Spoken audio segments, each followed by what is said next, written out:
आज इस वीडियो में हम डिस्कस करते हैं क्लास 12 का चैप्टर 4। इसमें हम आज बात करेंगे माइनर, कोफैक्टर और एडजॉइंट किस तरह से निकालते हैं इसके बारे में। तो माइनर निकालना है या आपको कोफैक्टर निकालना है, 2x2 मैट्रिक्स हो सकती है आपके पास या 3x3 मैट्रिक्स हो सकती है। पहले हम 2x2 का मैट्रिक्स का डिस्कस करते हैं कि इसका माइनर कैसे निकालना है, कोफैक्टर कैसे निकालना है। सपोज आपके पास ये मैट्रिक्स है 1 2 3 4। अब माइनर फाइंड करने के लिए आपको यहाँ पर माइनर को डिनोट करेंगे कैपिटल M से, M11 मतलब फर्स्ट रो फर्स्ट कॉलम, इसका माइनर आपको फाइंड करना है। तो जो नंबर यहाँ पर लिखा हुआ है उसके रो और कॉलम के एलिमेंट्स को डिलीट कर देंगे। फर्स्ट रो ये डिलीट कर दिया, फर्स्ट कॉलम ये डिलीट कर दिया, 4 बच गया, 4 इसका आंसर हो गया। ऐसे फिर first row second column, first row second column 3, ये 3 आ गया। फिर M21 second row first column 2 बच गया, 2 आंसर आ गया। Second row second column, second row second column 1, तो ये 1 आ गया आंसर। अब उसके बाद बारी आती है कोफैक्टर निकालने की। तो कोफैक्टर निकालने में ज़्यादा प्रॉब्लम नहीं है। अगर आपको माइनर निकालने आता है तो कोफैक्टर आप इजीली निकाल सकते हैं। कोफैक्टर में जो वैल्यू है, इनकी वैल्यू ये रहेगी 4 3 2 1, 4 3 2 1। बस आप यहाँ पर देख रहे हैं साइन में थोड़ा सा डिफरेंस आ रहा है। तो साइन में अगर आप देखेंगे तो जो यहाँ पर ऑड प्लेसेस है, जैसे फर्स्ट रो सेकंड कॉलम, इन दोनों का अगर आप सम करोगे तो 3 हो गया, ये ऑड प्लेस हुआ, तो इसका साइन आपको नेगेटिव कर देना है। सेम यहाँ पर 2 1, ये भी ऑड हो गया, तो इसका साइन भी आपको नेगेटिव कर देना है। वैल्यू पे कोई फर्क नहीं पड़ेगा, बस उनके साइन पे फर्क पड़ेगा। ऐसे हम निकालते हैं 3x3, एक मैट्रिक्स है 3x3। इसमें जो माइनर आप निकालते हैं तो वैसे ही करना है। M11 मतलब first row first column, first row और फर्स्ट कॉलम हमने छोड़ दिया। इधर जो बच गया, जैसे डिटरमिनेंट हमने निकालना सीखा था, डिटरमिनेंट की तरह से 3 - 2, 3 - 2, 1 आंसर आया। First row second column, first row second column, इधर से 1 3 और 2 3 बच रहा है। तो हमेशा पहले मल्टीप्लाई ऐसे करना है। तो 3 - 6, 3 - 6 यानी -3। फिर फर्स्ट रो थर्ड कॉलम 1 - 3, 1 - 3 यानी -2। नेक्स्ट फिर M21 सेकेंड रो और first column 6 - 0, 6 - 0 6। M22 second row second column 3 - 0, 3 - 0 = 3। Second row third column 1 - 2, 1 - 2 which is equals to -1। Third row first column, third row first column 4 - 0 4। Third row second column 2 - 0 2। Third row third column 1 - 2 -1। अब जैसे पिछले case में हमने देखा था minor की help से आपने कोफैक्टर निकाल लिए, सेम हम यहाँ पर कर सकते हैं। माइनर की जो वैल्यू है, वैल्यू हम वही रखेंगे, बस आपको साइन चेंज कर देने हैं जो ऑड प्लेसेस पर हैं। ऑड प्लेसेस पर कौन कौन से हैं? एक तो ये है, एक ये एक ये है, एक ये और एक ये। बस इनके आपको साइन चेंज करने हैं। 1 एज इट इज रहेगा, -3 का +3 हो गया, -2 एज इट इज, 6 - 6 3 3। यहाँ पर ये -1 हुआ था तो इधर +1 हो जाएगा। 4 2 का -2 हो गया, -1 -1। तो जो ये ऑड प्लेसेस पर है, सिर्फ इनकी आपको साइन चेंज करने हैं।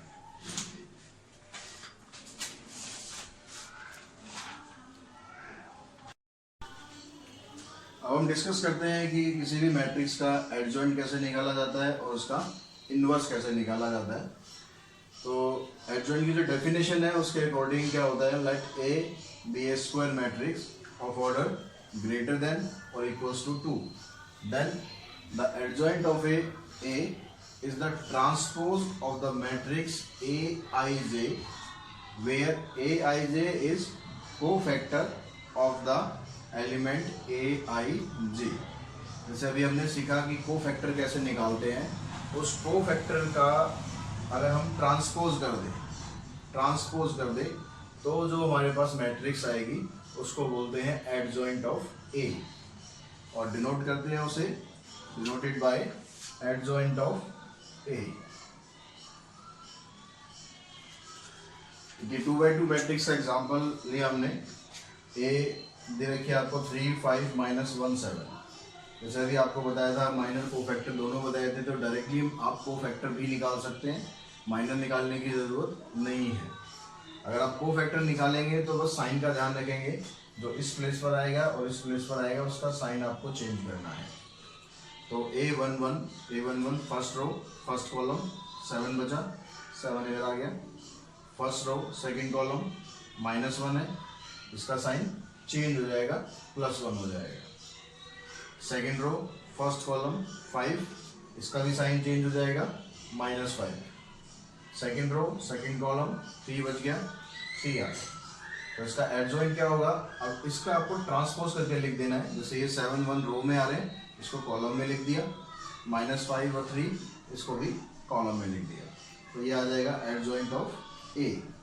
अगर 2x2 मैट्रिक्स है तो उसको आप डायरेक्टली भी ए से सीधा उसका एडजॉइंट भी निकाल सकते हो, कोफैक्टर निकालने की भी उसमें ज़रूरत नहीं है। वो कैसे हम करेंगे, जैसे ये मैट्रिक्स थी तो ये वाले जो एलिमेंट है 3 7 इनको आपको इंटरचेंज कर देना है, और जो ये दो एलिमेंट आएंगे इनका साइन चेंज कर देना है। तो यहाँ 3 7 था, 7 3 हो जाएगा, यहाँ 5 -1 है तो -5 और 1 हो जाएगा। तो 2x2 मैट्रिक्स का आप एडजॉइंट डायरेक्टली निकाल सकते हो, लेकिन 3x3 का निकालने के लिए जो भी हमने पीछे प्रोसेस किया था, सारे कोफैक्टर निकालने पड़ेंगे एक एक करके, उसके बाद उन सबका ट्रांसपोज करके लिख देना है। जो रो वाले एलिमेंट थे उनको कॉलम में लिख देना है, तो उससे आपका एडजॉइंट निकल जाएगा। एडजॉइंट निकालने के बाद आगे इसमें बात करते हैं कुछ इसकी प्रॉपर्टीज़ के बारे में और सिंगुलर मैट्रिक्स के बारे में। सिंगुलर मैट्रिक्स क्या होती है, अगर आप किसी मैट्रिक्स का डिटरमिनेंट निकालते हैं,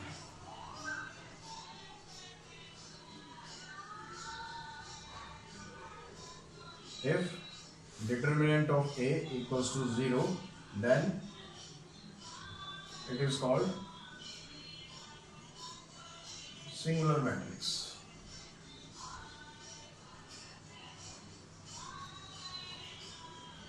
Otherwise it is called non-singular matrix।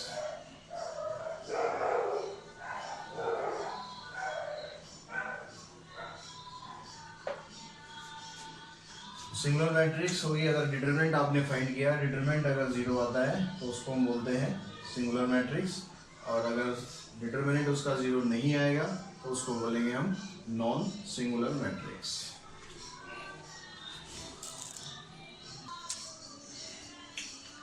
इसमें एडजॉइंट की कुछ प्रॉपर्टीज होती हैं जो हम यहाँ डिस्कस करते हैं, कुछ थ्योरम्स होती हैं जो हमें इसमें एडजॉइंट के क्वेश्चन सॉल्व करते हुए काम आती हैं।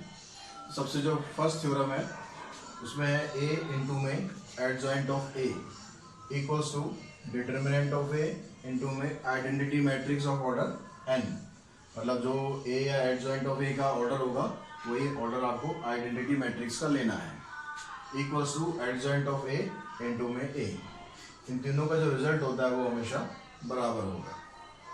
सेकंड थ्योरम में कहता है every invertible matrix has a unique inverse. जो भी मैट्रिक्स इन्वर्टिबल होगी, इन्वर्टिबल मतलब जिसका इन्वर्स एग्जिस्ट करता होगा, तो उसका इन्वर्स होगा वो यूनिक होगा। मतलब ऐसा नहीं होगा कि एक ही क्वेश्चन के हम कई सारे आंसर निकाल सकते हैं, उसका एक यूनिक इन्वर्स होगा। A square matrix is invertible if it is non singular. अभी हमने डिस्कस किया था singular matrix, non singular matrix. अगर मैट्रिक्स सिंगुलर होती है तो उसका इन्वर्स पॉसिबल नहीं है, उसका इन्वर्स तभी पॉसिबल होगा जब मैट्रिक्स नॉन सिंगुलर होगी। If A and B are invertible square matrix of the same order, अगर ए और बी दो हमारे पास स्क्वायर मैट्रिक्स है जिनका ऑर्डर सेम है, then A B is also invertible, तो उनका जो मल्टीप्लिकेशन है वो भी इन्वर्टिबल होगा, मतलब उसका भी इन्वर्स हम निकाल सकते हैं।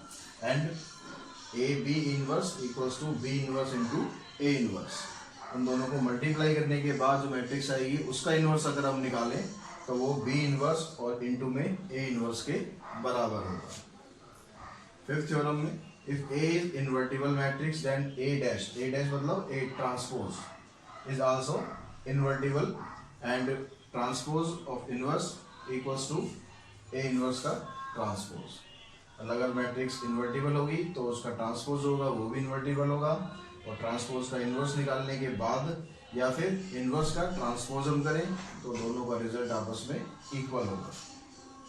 सिक्स थ्योरम में एडजॉइंट ऑफ ए का डिटरमिनेंट अगर फाइंड करेंगे आप तो वो determinant of A raise to power n-1, n means order of matrix. अब इन सब चीज़ों को हमने डिस्कस किया, इन्वर्टिबल इन्वर्टिबल इन्वर्टिबल इन्वर्टिबल मतलब ऐसी मैट्रिक्स जिसका इन्वर्स निकाला जा सके। और इन्वर्स कैसे निकालना है, इन्वर्स का फार्मूला होता है adjoint of A divided by determinant of A. और इन्वर्स कैसे निकालते हैं वो अभी आगे जो अगली एक्सरसाइज है उसमें भी आएगा कि इन्वर्स किस तरह से निकाला जाता है with the help of adjoint, तो उसको हम आगे डिस्कस करते हैं।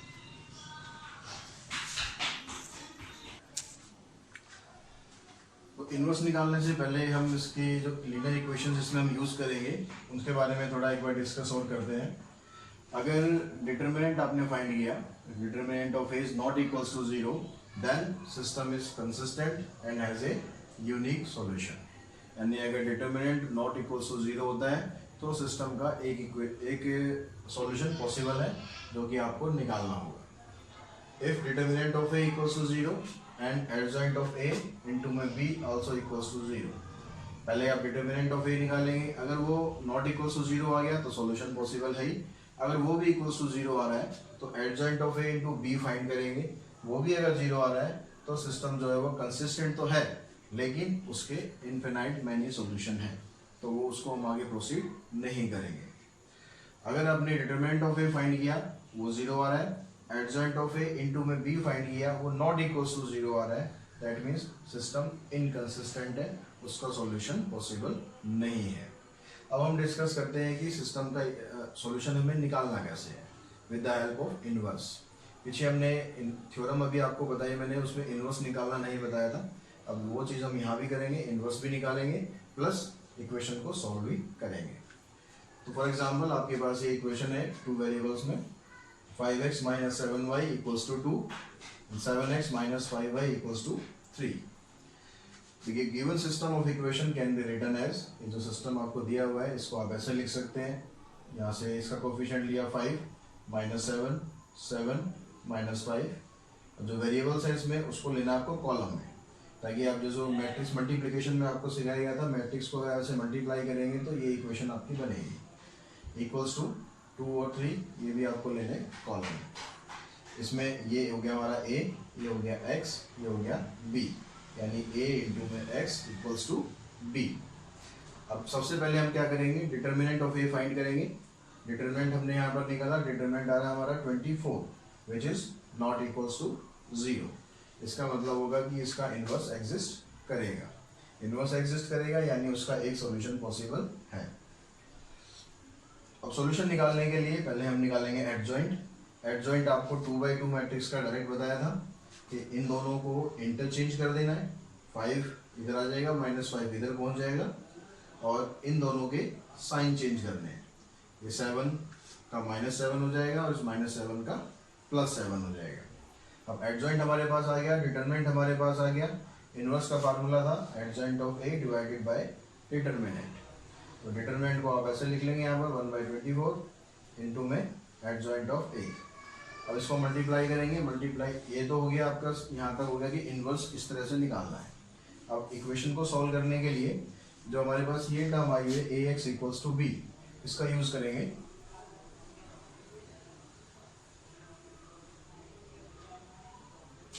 वी हैव ax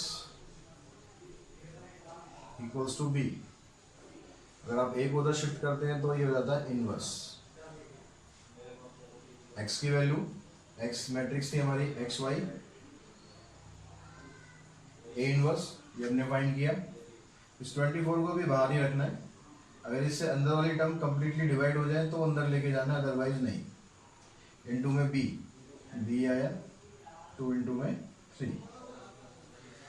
तो एक्स वाई की वैल्यू क्या होगी, 1/24 को भी बाहर ही रखेंगे। इसको दोनों मैट्रिक्स को मल्टीप्लाई करेंगे, -10 हो जाएगा इसको इससे मल्टीप्लाई, प्लस 21, -10 प्लस 21 -14 प्लस 15, यानी 1/24। इन दोनों को सॉल्व करेंगे, 11, 15 - 4 1। अब आप इसको लास्ट में अंदर लेके जाएंगे, 11/24 1/24। दैट मीन्स x की वैल्यू होगी 11/24 और y की वैल्यू होगी 1/24। अगर इसको आंसर को चेक करना है तो दोनों वैल्यूज को क्वेश्चन में पुट करेंगे, left hand side right hand side दोनों इक्वल आ जाएंगी, तो उससे प्रूव हो जाएगा कि ये आंसर आपका ठीक है।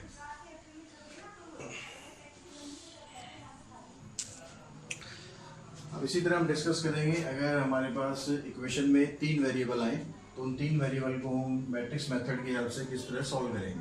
ये जो मेथड हम कर रहे हैं इसको बोलते हैं मैट्रिक्स मेथड।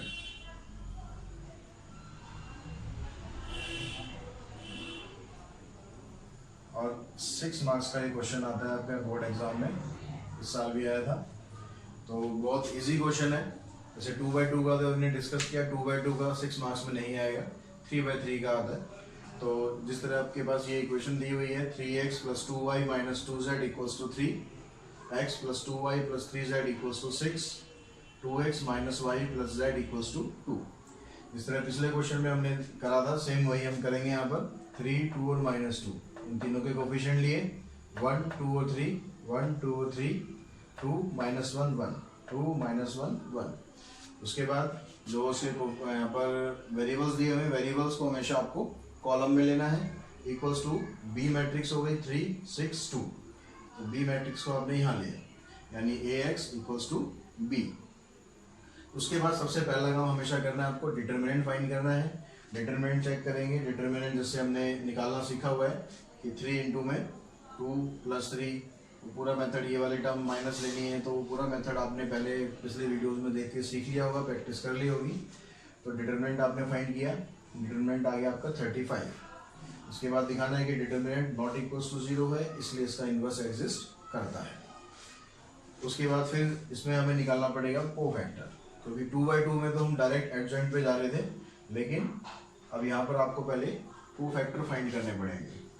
अब कोफैक्टर फाइंड करने के लिए A11 यानी फर्स्ट रो फर्स्ट कॉलम, 2, ये -3 है तो बीच में एक साइन और आता है, +3 हो जाएगा, 5, 1, 2, 1 - 6 -5, लेकिन यहाँ +5 है। क्यों है? क्योंकि कोफैक्टर में आपको बताया था जो ऑड प्लेसेस पर आएंगे, ये और ये और ये, इनके साइन चेंज हो जाएंगे, बाकियों के साइन चेंज नहीं करने हैं। फिर फर्स्ट रो थर्ड कॉलम 1 - 4 -1 -4 -5 हो गया, 2 1। Second row first column 2 -2 0। इसी तरह से आगे सारे कोफैक्टर निकाल लेंगे। ध्यान रखना है कि इन चारों के साइन आपको हमेशा चेंज जरूर करने हैं। उसके बाद फिर आपको एडजॉइंट फाइंड करना है। एडजॉइंट के लिए आपको बताया था कि जो कोफैक्टर आ रहे हैं उनका आपको ट्रांसपोज कर देना है। तो इसका जब ट्रांसपोज करेंगे 5 5 -5 इस कॉलम में लिख देंगे, 0 7 7 ये सेकंड कॉलम में आ जाएगा, 10 - 11 4 ये थर्ड कॉलम में आ जाएगा। तो एडजॉइंट यहाँ पर लिखना रह गया है, तो आप लिख लेना बीच में। इसके बाद आपको एडजॉइंट ऑफ A लिखना है। सिंपली बस इनका आपको कोफैक्टर का ट्रांसपोज कर देना है, ट्रांसपोज ऑफ कोफैक्टर। उसके बाद फिर आपको इनवर्स फाइंड करना है। इनवर्स का फार्मूला था determinant of A, sorry adjoint of A divided bye its determinant. तो ये एडजॉइंट हमने लिख लिया, जो आप यहाँ पर लिखेंगे वो एडजॉइंट इधर आ जाएगा, divided by denominator, oh sorry determinant. उसके बाद जो आपके पास ये रिलेशन बना था, इस रिलेशन का यूज़ करेंगे। A X equals to B, X equals to A inverse B. तो एक्स वाई जेड एक्स की जगह आ गया, ए इनवर्स, ये ए इनवर्स आ गया पूरा 1/35 इंटू में दिस प्लस इंटू में बी, ये बी मैट्रिक्स थी हमारी 3 6 2, ये इधर आ गई। उसके बाद इसको फिर मैट्रिक्स मल्टीप्लिकेशन जैसे करते हैं, आपने मैट्रिक्स मल्टीप्लाई किया 15 + 0 + 20, ये सारा इस तरह से लिख दिया हमने। इसको सिंप्लीफाई किया, तीनों में 35 आ गया। अब ये 35 डिवाइड में है तो तीनों डिवाइड हो जाएंगे 1 1 1 पर, यानी x की वैल्यू 1 आ गई, y की वैल्यू 1, z की वैल्यू 1। चेक करने के लिए इन वैल्यूज़ को अब यहाँ पर कहीं भी पुट करो, LHS RHS दोनों इक्वल आएंगे। तो इस तरह से आप मैट्रिक्स मेथड लगाकर 6 मार्क्स बड़े इजीली ले सकते हैं। तो आई होप आपने जो जितना अभी तक इस वीडियो में बताया या पिछले इस चैप्टर के वीडियोस थे, उन सभी में चैप्टर लगभग हमने फिनिश कर लिया है। तो आई होप ये सारे क्वेश्चन आप इसके कर पाएंगे विद एग्जाम्पल ज़रूर करने हैं हर एक चैप्टर की। तो अगर कोई क्वेरी है, कुछ प्रॉब्लम है, तो आप ग्रुप में पूछ सकते हैं या कॉल कर सकते हैं। Thanks to all of you.